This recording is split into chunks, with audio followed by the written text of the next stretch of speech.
Am I the a-hole for telling my mother-in-law she won't be seeing my baby after throwing a baby shower for herself? I lost my composure and told her that she would not see my baby and to stop calling the baby hers. And my husband told his mom that she's delusional if she thinks we're going to allow this. She started crying and said we are just withholding her baby from her. Why are you crying?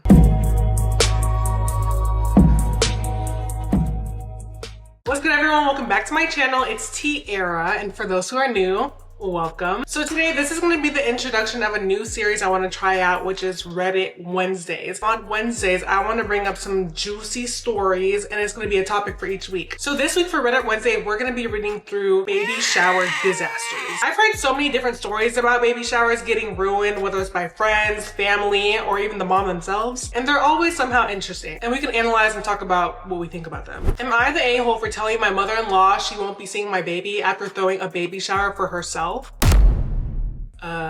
That's crazy alone. What do you mean throwing a baby shower for herself? How are you gonna throw a baby shower when you don't even have a baby? Let's read. My husband and I are expecting our first child. We moved to be closer to his family. I'm in no contact with mine. My mother-in-law has been referring to the baby as her baby the entire time. She'll say things like, I can't wait for my baby to be born. My baby is going to be so loved. This rubs me the wrong way for reasons I cannot explain, but my husband tells me to ignore her. I'm already seeing the red flags. Step number one, that's not your baby. I understand you're the mother-in-law, you're in relation to the baby, but that's not your baby. She never mentioned that she's raising the child, none of that. And this is definitely something I believe because I've witnessed that with my own eyes. I've seen people act like their kid's child is theirs, and it's very odd behavior, in my opinion. And the husband needs to stand up, because what do you mean ignore her? What she's doing is crazy. My mother-in-law wanted to throw me a baby shower and invite her friends. She said they made an agreement a long time ago that they would celebrate each other's kids' weddings and births. What does that got to do with her? My husband and I eloped and declined the reception for her friends since we don't know them. My mother-in-law told me that I owed it to her to let her throw the baby shower since I hurt her friends' feelings by not having wedding reception. What does that have to do with her? It's one thing if she had a wedding and she had a reception and she didn't invite the mother-in-law, but it's like, why are you getting mad that she didn't have one? Just because you set up a promise with your friends? You're gonna set up a promise with your friends, then have a kid, have a wedding. And I understand people have their own circumstances, but you can't get mad at the mom for not having a wedding that she doesn't want to have. Boundaries. I asked if I could invite my friends and she said no. This was for her friends, and that if my friends wanted to throw me a shower, they could. I reluctantly agreed. I'm sorry, girl, but why are you asking permission for who can come to your baby shower? I'm not asking anybody. The only person I should be asking is hubby. At this point, it's kind of hard to defend because you said yes. That would have been the time to stand up for yourself. My husband and I spent hours on our registry, and my mother-in-law asked for it so she could share with her friends. She said she forwarded the registry on. She asked me what design I wanted on my cake and cookies. I told her flowers because I'm decorating the nursery in garden theme. At the shower, they provided me with a mother-to-be sash and my mother-in-law a granny-to-be sash to wear. I'm not trying to come from a selfish place, but I feel like if I'm having a baby shower, it's about me. Me and my hubby and our baby. It's not about you. You can be there, you can celebrate, you can be a part of the experience, but what do you have a sash on for? It's giving this is my day, not yours. From the outside looking in, I don't think she needed a sash. I'm not even opposed to the mother-in-law having a party. If her and her friends want to throw something, go for it. But don't try to drag in the actual mom into all this. I just think that if they're gonna have something like that, it should just be the mother-in-law and her friends, period. I noticed that the theme of the shower was circus animals. The cake had an elephant and balloons on it, and the cookies were animals. At first I thought that maybe the floral theme was just too difficult, so I rolled with it until it was time to open presents. Every present was some sort of circus animal. Onesies, blankets, toys, nothing on my registry. I was a little confused and even went so far to check my registry to make sure I had it goofed up and changed everything. I thanked everyone for their gifts and tried to sound as gracious as possible, but I was so confused. See, here's the thing. When you get to a point where you have to gaslight yourself to think that you're the crazy one, then there's an issue. I honestly feel like it's blatant disrespect. It's one thing if you never mentioned what the theme was going to be for the party and she just went with it because you never said, but she explicitly asked you what you wanted to do. You told her you want it to be floral, and you come back and it's a circus. My husband, who is a little less tactful than I am, showed up at the end of the shower and noticed the theme right away. He goes, "What's up with all the circus animals?" He looks at the presents and says, "This isn't what we asked for." Then he looked at his mom and goes, "Mom, what did you do?"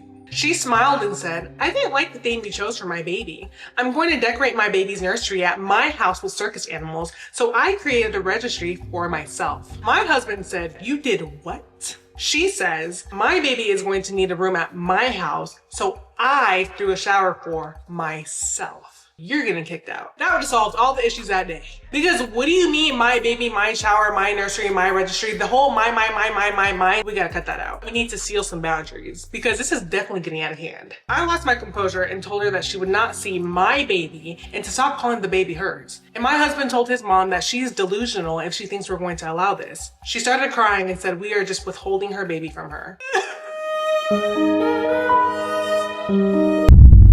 Why are you crying? Why are you sobbing? Why are there tears in your eyes? Nobody took your baby away from you. Nobody canceled your special day. Nobody canceled your wedding. No one canceled your baby shower. Just from reading the story, I'm pretty sure she's grown. That's just an assumption. That's all I would have to see to be like, I'm sorry, man. You're gonna have to go. We've been getting texts from his family since the shower, calling us selfish and ungrateful and saying we ruined her joy of being a grandma. Are we the a-hole? No, you're not. She can honestly cry about it. Maybe I'm coming off really harsh, but it's really aggravating me because some people really have the audacity. Why you got your whole family texting me about my child? I honestly feel like distance is necessary at this point because for a baby shower to turn into something like this, we need a psychological reevaluation. Am I the a-hole for canceling a girl's appointment the day of her baby shower? If I was the girl getting my hair done, I would be pissed. Livid. But we also don't know the background, so let's see what's going on. I'm a 17-year-old female, a part-time braider, and I take my job very seriously because this is how I make money and this is what I want to do as a career. Okay, period. I work from 4 p.m. to 10 p.m. on weekdays and 8 a.m. to 8 p.m. on weekends. School is my first priority, and on weekends, enjoying my weekend is important too. Understandable. Can't hate on it. I have my policy on my booking link, so before you even book an appointment, you have to read my policy. A couple policies I have are no show equals no further appointments, 30-minute grace period. After that, your appointment will be canceled. No extra people, etc., etc. Most of my clients respect my rules and always come through. As a business owner, it's important to have these rules set in place. Like I said earlier, setting boundaries with people is very important, whether it's friends, families, or even clients. This girl, Tiffany, booked an appointment with me for June 4th at 3 p.m.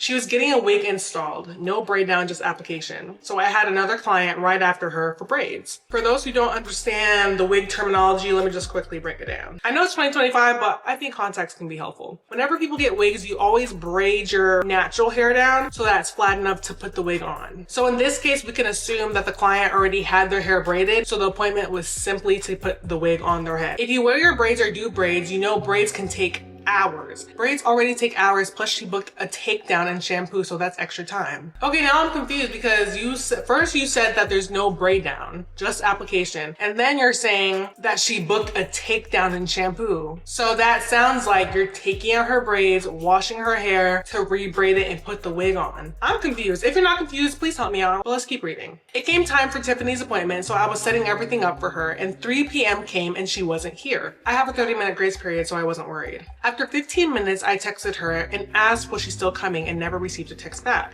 It was going on 3:45, so I just took it as a no-show and put all my stuff away and started getting the stuff ready for my next client. I texted Tiffany and told her her appointment was canceled, but she can come pick up her wig. It was customized and everything for free. All she needed was someone else to install it for her. I never received a text back. Got it. Now I don't think I'm confused anymore. Typically when you get a wig install, you take the hair to the hairstylist prior to the appointment so they can customize it, whether it's dyeing the hair, putting curls in it, cutting it, whatever. So what it seems like is she dropped off the wig, and because she was late, the hairstylist said, I'll just give you the wig, find someone else to put it on. That's how I'm interpreting it. Let me know if I'm wrong. My next client came around 4:30 and I started working on her head. Maybe around 5:30ish, my mom called me and told me I had a client at the door. I work out of my house, and to come see what she was getting at because she was cutting up outside. Ooh.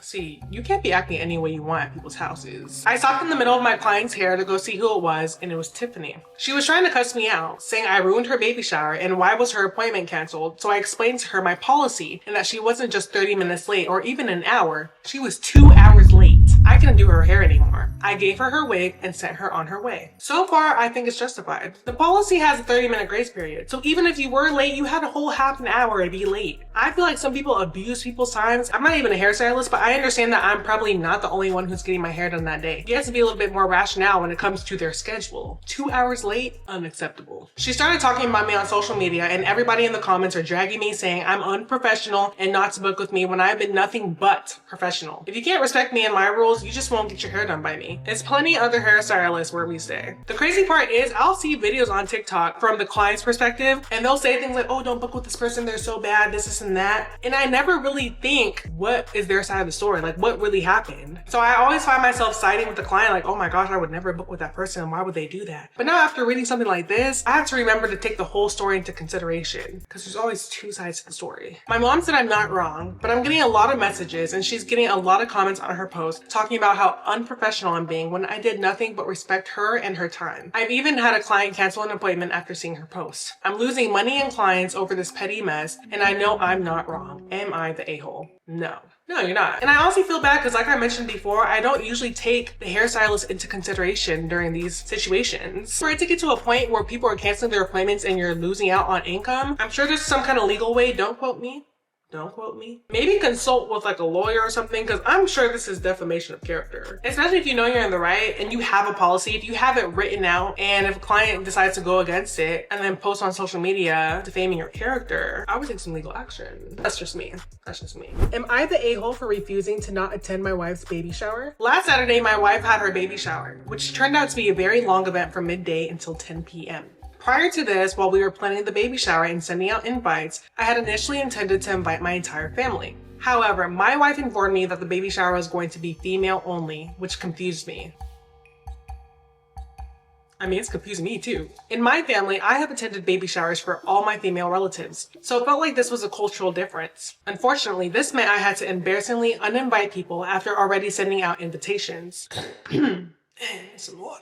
First of all, I do think that's odd. Like, why is it gotta be all girls? I personally have never heard of a female-only baby shower. And also, if the wife did want it to be an all-female event, how come it even got to a point where your husband was able to invite the family? I would think this is the first thing that you bring up so that he doesn't have to uninvite people. I understand why it's embarrassing. I'd be embarrassed too. Initially, I didn't make a big deal out of it because it was my wife's special day. However, later on, she told me that the no men rule extended to me as well. What? She's up to something. She's up to something. The no men thing didn't even make sense to me to begin with. But the husband can't be there as well? Is that not his kid too? I get it. The wife is giving birth to the baby. Usually attention is solely on the wife. Well, okay, I wouldn't say solely, but mostly. But what do you mean he can't be there? I would do some digging, some investigating, because there's gotta be something going on behind the scenes. But that's just my opinion. I thought she was joking, but she was serious, explaining that it's customary in her family to have ladies only baby shower. Maybe it is a cultural thing. If you guys know of any cultures that do that, enlighten me. I would love to learn about this because this is news to me. But he seems confused too, and that's his wife, so I don't really know what's going on here. At this point, I became upset. In a baby shower that I was paying for and planning, I was being excluded from my own wife's event in my own home. I found it absurd. The party lasted for about 10 hours, and I was expected to leave my own house for the entire duration. Wicked, evil, unacceptable, absurd. Like he said. The more the story goes on, the crazier it gets. What do you mean you're financing the wedding? It's in your home and you can't be there. Something's off. We argued back and forth about this issue. It just seemed ridiculous to me that as her husband, I was not allowed to attend my own wife's baby shower. Her sister overheard our argument and supported my wife's stance, saying that men are typically not invited to baby showers and that my presence would ruin the atmosphere and vibe. Huh? What are you talking about? Why am I getting upset? It's not even about me. Calm down. I'm sorry, but who asked for the sister's opinion? It doesn't seem like she was invited into the conversation. Maybe there's more context behind this that we don't know about what's causing this, but I can only go based off the story itself. This disagreement occurred 3 weeks before the actual baby shower, and even on the day before the event, I tried reasoning with my wife again to let me stay, but she still refused. She also told some of her family members about our argument because I got an angry text from her mother telling me to just listen to what she says since the baby shower is for her and not me, and that she can decide whoever attends or doesn't. Get off my phone. Get off my phone. I don't want to hear that. I'm putting myself in his shoes. Well, I guess it's not really the same because like I would be the pregnant one. But still, how are you gonna tell me that I can't come to our child's event? That doesn't make any sense. What's next? You can't go to the birthday party? You can't go to their graduation? You can't go to their school recitals? And mom needs to just zip it up because that would just put me on a whole different level. I still refuse to leave since it's our home and I'm literally paying for the event. I managed to compromise by just chilling in the backyard where everyone else was inside. My wife still wasn't happy about it though. Am I the a-hole? No. So far today, nobody's the a-hole. See, I'm petty. If I'm paying for an event and this is what it comes down to, I'm taking my card off the file. I'm calling the bank and saying, cancel the transaction. I'm shutting it all down. It's already one thing that you would say something as crazy as don't come to the baby shower, but I'm paying for it? I'm paying for it? Oh, I'm gonna have some kind of say in this. It's one thing if it's like you're paying for somebody's birthday party and you're mad because you can't choose a color. Like, it's not your birthday. But this is your guys' child, from my understanding. Now, if you just told us the whole story and you're not the father, you're a manipulator. But it doesn't seem like that's the case. I would cancel the transactions. Nobody's having a baby shower. Party over. Well, party never started. Well, this is gonna be the end of this video. I hope you guys like this. Let me know what you guys think. I'm thinking of doing something like this every Wednesday with a different theme. But let me know if this is a vibe, if this is something that you guys can sit down and listen to on a midweekday. I would love to do it. I had fun. I'm nosy, so I like reading stories like this. I can't even lie. But I want to thank each and every one of you guys for joining, for tuning in. I hope you guys have a great rest of your week. I'll see you on the flip side. Tea is out.